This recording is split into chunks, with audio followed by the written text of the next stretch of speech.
नमस्कार दोस्तों, मैं सोनम जैन और आप सभी देख रहे हैं सोनम जैन की कहानियाँ। और आज की कहानी है अनचाहा विवाह भाग 7। यदि आप सभी को मेरे द्वारा लिखी गई ये कहानी पसंद आए तो चैनल को सब्सक्राइब कर दीजिएगा और पास में जो बेल आइकन का बटन है उसे प्रेस कर दीजिएगा, क्योंकि उससे मिलती रहेंगी आप सभी को मेरी आने वाली हर कहानी की नोटिफिकेशन। कहानी पसंद आने पर वीडियो को लाइक कर दीजिएगा, क्योंकि जब आप करते हैं वीडियो को लाइक तो मुझे मिलती हैं कहानियाँ लिखने के लिए प्रेरणा। और कहानी को अपनों के साथ शेयर करना बिल्कुल ना भूलें। तो चलिए कहानी शुरू करते हैं। कहानी में अभी तक हम सभी ने देखा कि रूही को मंगर होने के कारण उसकी सगाई टूट जाती और फिर उसकी छोटी बहन रोशनी की शादी हो जाती। और उसी शादी में उसकी मुलाकात वंदना से होती। वंदना जो रूही को अपनी देवरानी बनाना चाहती थी, लेकिन वंदना का देवर अभी शादी के लिए तैयार नहीं था। वंदना सोचती रूही और चैन एक दूसरे से मिलेंगे तो इन दोनों के बीच में प्यार होगा और एक दूसरे से शादी करने के लिए तैयार हो जाएंगे। पर इसका उल्टा, जब एक रात चैन रूही को छोड़ने घर जाता तो मोहल्ले वाले दोनों को देखते हुए कहते कि इन दोनों की ज़्यादा मुलाकातें हो रही हैं, जरूर कोई बात है। और रूही और उसके परिवार के लिए मुसीबतें बढ़ जाती। मोहल्ले वाले रूही के लिए गलत गलत बातें करते। और जब रूही फिर से चैन और वंदना से मिलती तो वह वंदना से कहती कि आपकी वजह से ही मेरे साथ ऐसा हो रहा है। और जब इस सब के बारे में चैन को पता चलता तो वह वंदना के कहने पर रूही से शादी करने के लिए तैयार हो जाता। और 1 महीने बाद चैन और रूही की शादी हो जाती। शादी के बाद चैन रूही से कह देता कि यह शादी मैंने सिर्फ भाभी के कहने पर की है। अब कहानी को आगे बढ़ाते हैं। रूही चैन को पसंद करने लगी थी, लेकिन जब चैन रूही से कहता कि उसने यह शादी सिर्फ अपनी भाभी के कहने पर की है तो रूही के तो पैरों तले जमीन खिसक जाती। रूही को खुद पर ही गुस्सा आ रहा था कि उसने चैन से साफ साफ बात क्यों नहीं की। उसके मन में पहले से यही ख्याल आ रहा था कि कहीं चैन जी अपनी भाभी के कहने पर तो शादी नहीं कर रहे हैं। फिर भी उसने क्यों नहीं पूछा चैन से कि वह मुझसे शादी क्यों करना चाहते हैं। और चैन को यदि यही सब कुछ कहना ही था तो शादी के पहले कह देते, शादी के बाद कहने का क्या मतलब। जब चैन जी को मैं पसंद ही नहीं थी तो मुझसे शादी क्यों की। तभी रूही के पास उसकी माँ का फ़ोन आता और वही रूही से कहती, रूही बेटी आज पगफेरे के लिए तेरे पापा तुम्हें लेने के लिए आ रहे हैं। मेरी बात तुम्हारी भाभी वंदना से भी हो गई है, तो तुम अपनी आने की तैयारी कर लो। तब रूही कहती, हाँ माँ, मैं जरूर आऊँगी। कहते हुए रूही फ़ोन रख देती और मन ही मन सोचती, माँ मैं आऊँगी ज़रूर, लेकिन लौट कर वापस इस घर में कभी नहीं आऊँगी। मैंने तो चैन जी से शादी यह सोच कर की थी कि वह मुझे पसंद करते होंगे, लेकिन जब चैन जी मुझे पसंद ही नहीं करते तो मैं इस घर में क्यों रहूं। किसी की मदद की ज़रूरत नहीं है मुझे कि कोई तरस खाकर मुझसे शादी करे।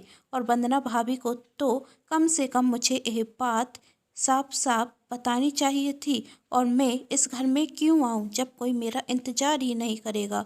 मैं घर आऊंगी माँ, लेकिन इस घर में कभी नहीं आऊंगी। सोचते हुए रूही ने अपना सामान पैक करना शुरू कर लिया। तभी वंदना रूही के कमरे में आती है और वह रूही से कहती, तैयारी हो गई तुम्हारी? वो तुम्हारी माँ का फ़ोन आया था, कह रही थी कि एक दिन में बेटी से कैसे मिलूंगी, 2-4 दिन रुकने दो। तो मैंने भी कह दिया, सही है, अभी आप बेटी को रोक लीजिए, फिर रहना तो इसी घर में है। पैसे जल्दी आना, हमें तुम्हारी आएगी। रूही सारी बातें सुन रही थी और चेहरे पर मुस्कान लिए हुए थी। वही वंदना से कुछ नहीं कहती, लेकिन उसके मन में कई सवाल चल रहे थे। तभी वंदना कहती, इतनी शांत क्यों, कुछ बोलो तो। तब रूही ने कहा, भाई भाभी, सिर में दर्द हो रहा है। तब वंदना कहती, शादी के बाद ऐसा होता है। अच्छा तुम आराम करो, मैं आती हूँ। तभी वंदना की नज़र रूही के बैग पर पड़ती और वही रूही से कहती, अरे इतना बड़ा बैग लेकर जाने की क्या ज़रूरत है, 2-4 दिन की तो बात है, छोटा बैग ले जाओ। तब रूही ने कहा, भाभी मेरे ख्याल से मुझे इन सब सामानों की ज़रूरत पड़ेगी, तो मैं बड़ा बैग लेकर जा रही हूँ। अच्छा ठीक है, तुम्हारी मर्जी, कहते हुए वंदना वहाँ से चली जाती। थोड़ी देर में रूही के पापा उसे लेने के लिए आते। रूही अपने पापा के साथ घर चली जाती। रूही की माँ बहन उसे देखकर बहुत खुश होते हैं। अरे दीदी, मैंने तो एक ही दिन में आपको बहुत याद कर लिया, राखी कहती। रूही मुस्कुरा जाती। रूही की माँ ने आंखों में आंसू लिए कहा, बेटी तू ठीक तो है ना? हाँ माँ, कहते हुए रूही जाने रखती। तब रूही की माँ कहती, बेटी रुक तो, तुझे जी भर के देख तो लूँ। तभी रूही के पिता कहते, अरे अभी इसकी बिता नहीं हो रही कि तुमने अभी से रोना शुरू कर दिया। तब रूही कहती है, माँ मैं ठीक हूँ, थक गई हूँ, अपने कमरे में जाकर आराम कर लूँ। तब रूही की माँ कहती, हाँ बेटी तू जाकर कमरे में आराम कर, मैं खाना लेकर आती हूँ। रूही अपने कमरे में चली जाती और सोचती, कितने खुश हैं सभी मेरी शादी से। जब इन्हें पता चलेगा चैन जी ने ये शादी अपनी मर्जी से नहीं की है और अब मैं वापस उस घर में नहीं जाऊंगी तो सबकी खुशी गम में बदल जाएगी। लेकिन सच तो सामने आता ही है, मैं उसे ज़्यादा टाइम तक छुपा भी नहीं पाऊंगी। आज कुछ नहीं कहती हूँ, एक दो दिन में मौका देखकर सबको सब कुछ बता दूंगी। तो रूही मन में सोचती। तभी रूही की माँ खाना लेकर आती और कहती, क्या हुआ, क्या सोच रही है। रूही कहती, बस आपके हाथ के खाने को मिस कर रही हूँ। आज ना तेरी मनपसंद खीर बनाई है, तुझे अपने हाथों से खिलाऊंगी। कहते हुए रूही की माँ रूही को खीर खिलाती। आज तो पूरा प्यार दीदी पर उतार दो, राखी ने कहा। तब रूही की माँ कहती, हाँ तो 3 दिन के लिए मेरी बेटी मेरे पास आई है और जब तेरी शादी हो जाएगी तो तू समझ जाएगी। अब तो तेरी शादी भी जल्दी हो जाएगी। बहुत कहती थी ना मोहल्ले की औरतें कि रोशनी की शादी तो हो गई, लेकिन हर कोई रोशनी की ससुराल की तरह अच्छे थोड़ी ना होते हैं जो यह देखें कि बड़ी बेटी घर में है और छोटी बेटी की शादी हो जाए। अब तो रूही के साथ साथ तुझे राखी की शादी करने में परेशानी होगी। रूही तेरी शादी होते साथ ना ऐसी औरतों को एक जवाब मिल गया। अब तो राखी की शादी भी बहुत जल्द हो जाएगी। अरे इतनी भी जल्दी क्या है मेरी शादी की, राखी कहती। तब रूही की माँ कहती, बेटियों की शादी सही समय में हो जाए तो अच्छा होता है। वह तो यदि रूही को मंगन ना होता तो रूही की शादी में भी इतने दिन ना होते और अभी तो मैं अपने नाती नातों को खिला रही होती। तब रूही के पिताजी ने कहा, अब जो बात हो गई उसे क्यों याद कर रही हो, और वैसे भी जो होता है अच्छे के लिए होता है। रूही को एक अच्छा पति मिल जाए, उसे अच्छा ससुराल मिल गया, और यदि पहली शादी होती तो हमें चैन जी जितना अच्छा दामाद नहीं मिलता। यह सुन रूही की आंखों में आंसू आ जाते। तभी रूही की आंखों में आंसू आ जाते। तब रूही की माँ कहती, क्यों रो रही है तू। तब रूही ने कहा, वो माँ मैंने आप सबको बहुत याद किया। हाँ बेटी हमने भी तुझे बहुत याद किया, लेकिन अब तो दूर रहने की आदत डालनी होगी ना, और वैसे भी बेटियां ससुराल में ही अच्छी रखती हैं। माँ मुझे बहुत तेज नींद आ रही है, थकान सी हो रही है, क्या मैं सो जाऊँ। रूही कहती, हाँ बेटी सो जा। कहते हुए रूही के माँ पिताजी और बहन वहाँ से चली जाती हैं। राखी अपने कमरे में चली जाती। तब रूही की माँ रूही के पिताजी से कहती है, रूही ऐसे क्यों रोने लगी, सब कुछ ठीक तो होगा ना। तभी रूही के पिताजी कहते, इतनी भी चिंता मत करो, हमारी बेटी के ससुराल वाले सब अच्छे हैं और शादी के बाद तो सब नया होगा। उसके लिए अब उस घर के माहौल में ढालने में वक्त तो रखेगा ही। हाँ आप सही कह रहे हैं। रूही की माँ कहती, अच्छा अब रात बहुत हो गई है, हमें सो जाना चाहिए, कल रोशनी बेटी आ रही है, कल सुबह जल्दी उठना होगा। रूही के माता पिता वहाँ से सोने के लिए चले जाते, लेकिन रूही को पूरी रात नींद नहीं आती। वही सोच रही थी, कैसे कहूँ मम्मी पापा से कि मैं वापस नहीं जाऊँगी।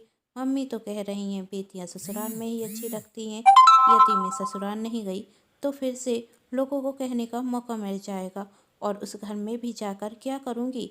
चैन जी तो मुझे पसंद तक नहीं करते, उन्होंने तो शादी भी जोर जबरदस्ती से की है। हे भगवान कौन से दोहराए लाकर मुझे खड़ा कर दिया है। अब आप मुझे इससे निकालो, जो सही हो वही हो, भगवान मेरी मदद करो।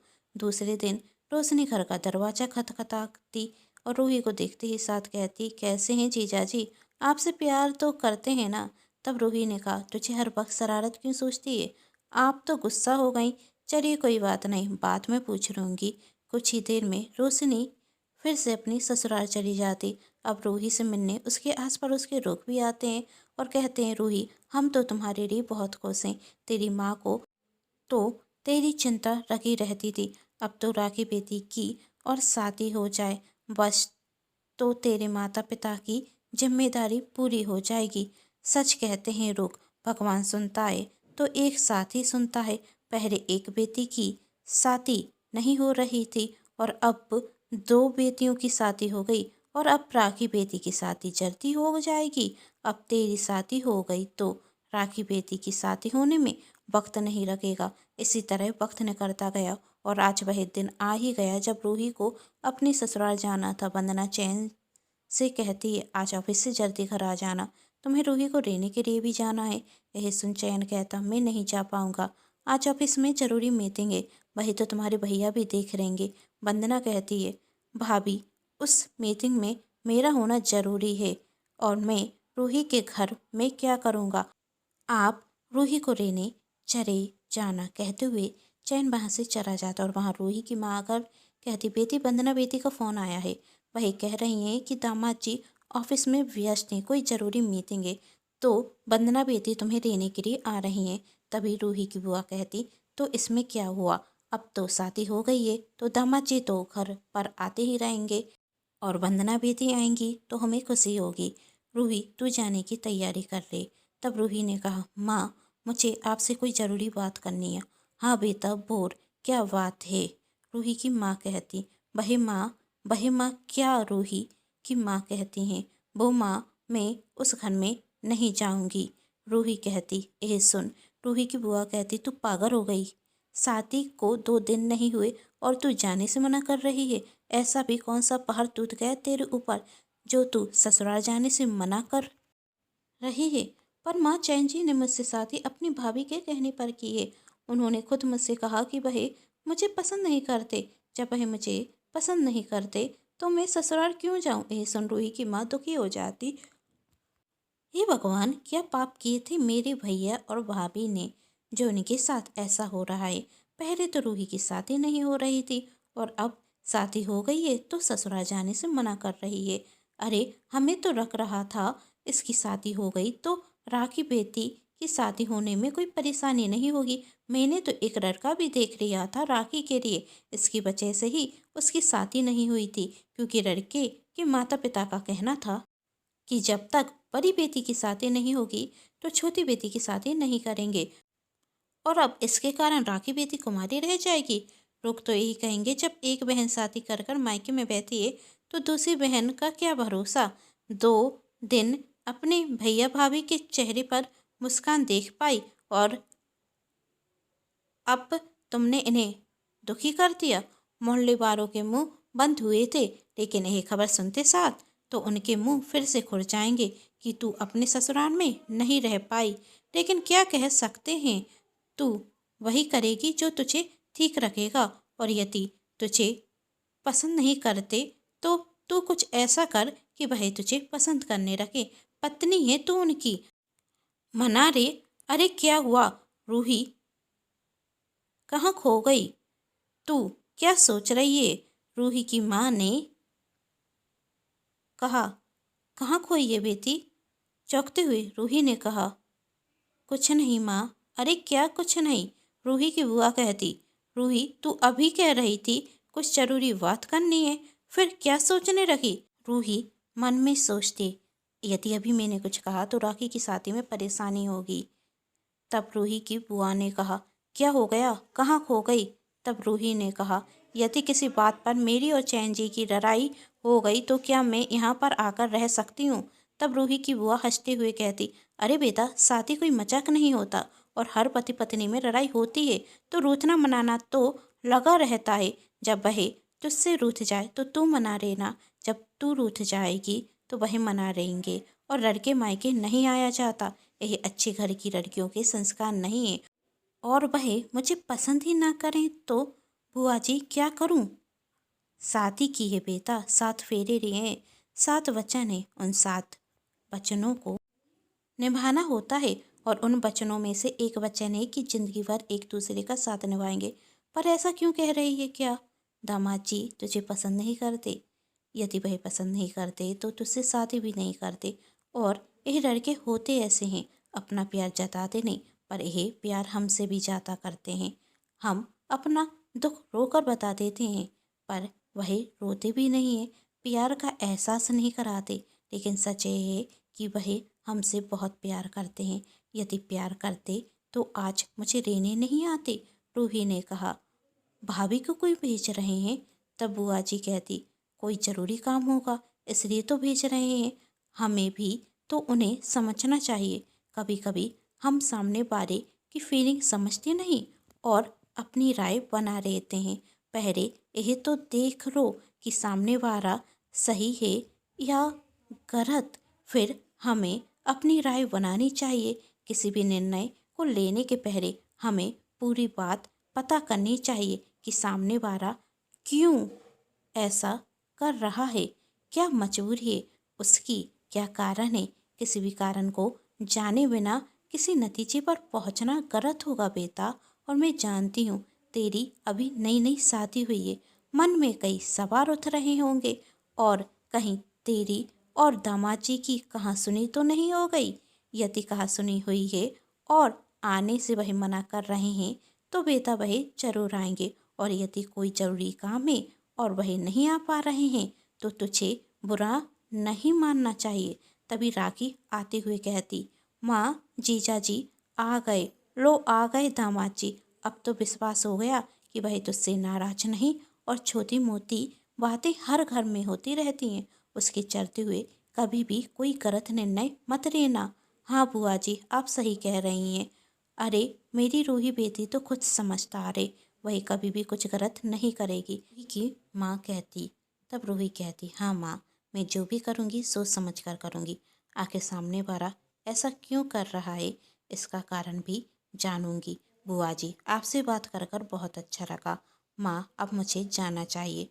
रूही कार में बैठकर ससुराल जा रही थी कि तभी वह चैन से कहती, भाभी का फ़ोन आया था, उन्होंने कहा था आप मुझे लेने नहीं आ रहे हैं, फिर अचानक से कैसे आ गए। तब चैन कहता, वह भाभी की तबीयत खराब हो गई, डॉक्टर ने उन्हें आराम करने के लिए कहा है, इसलिए मैं आ गया। आपकी तो ज़रूरी मीटिंग थी, वह भैया देख लेंगे। चैन कहता, तो आप अपना काम छोड़कर मुझे लेने के लिए आए हैं, रूही ने कहा। तब चैन ने कहा, क्यों कोई परेशानी है क्या। अब भी आपके मोहल्ले वालों को परेशानी हुई मेरे आने से। परेशानी तो जब होती ना मोहल्ले वालों को, जब मैं आपको लेने नहीं आता।